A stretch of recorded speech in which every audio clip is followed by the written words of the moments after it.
আমার ৯৫ জন ভাই যাদের আমরা ছাড়িয়ে আনতে পেরেছি অনেক কষ্টে। আমি এটা জানতাম না, কয়েকজন খুঁড়িয়ে খুঁড়িয়ে হাঁটছিলেন, সবাই নয়। আমি জিজ্ঞেস করলাম খুঁড়িয়ে খুঁড়িয়ে হাঁটছেন কেন? তারা বলতে চায়নি। জানতে পারলাম যে তাদের কয়েকজনকে মারধরও করা হয়েছে, তাদের নিয়ে গিয়ে হাত দুটো দড়ি দিয়ে বেঁধে রাখা হয়েছিল এবং তাদের মোটা লাঠি দিয়ে মারা হয়েছে। ফলে কয়েকজনের শারীরিক যে কোমর থেকে পা পর্যন্ত চোট, জামা কাপড় পরে আছে বলে বোঝা যাচ্ছে না, তারা কাঁদছিল বলে জিজ্ঞেস করছিলাম, বুঝতে পেরেছিলাম।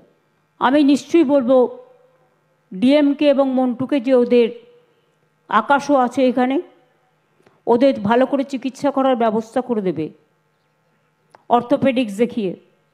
এবং তারপরে যাই হোক, ওনাদের একটা লঞ্চ এখানে চলে আসে, লঞ্চ না ট্রলার বাংলাদেশের।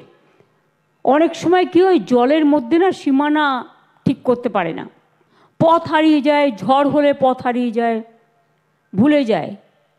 কিন্তু আমরা বারণ করব মহাজনদেরও, এবং বিশেষ করে যারা এই ট্রলারে যাতায়াত করেন মাছ তোলার জন্য, আপনারা কখনোই আমাদের সীমানার বাইরে যাবেন না। তাতে মাছ উঠলে উঠবে, না উঠলে না উঠবে, আগে জীবন বাঁচবে। জীবন বেঁচে থাকলে অনেক মাছ পাবেন। এই যে 2 মাস জেলে ছিলেন, তাতে আপনার পরিবারদের কষ্ট হয়নি, আপনাদের কষ্ট হয়নি, যারা মার খেয়েছেন তাদের কষ্ট হয়নি। একটা অনিশ্চিত ভবিষ্যতের দিকে আপনারা গেছিলেন। আমরা দুই দেশের সাথে যোগাযোগও রাখি। এবং তারপর আমার এটা বলা উচিত হবে না বলে বলছি না, একটা লোক পুলিশ স্টেশন থেকে যাতে জেলে থাকতে পারে অন্তত যতক্ষণ ফেরত না আসছে, তার ব্যবস্থা করেছিলাম আইনের সাহায্যে। সেটাও আমরা করেছিলাম, কারণ আপনারা আমাদের গর্ব।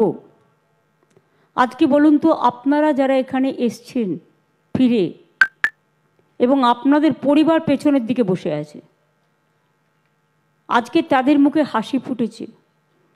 যতক্ষণ আপনারা ফিরে না আসছিলেন, আপনাদের মুখগুলো ওরা দেখতে না পাচ্ছিল, ততক্ষণ ওরা একটা গভীর চিন্তায় মগ্ন ছিল।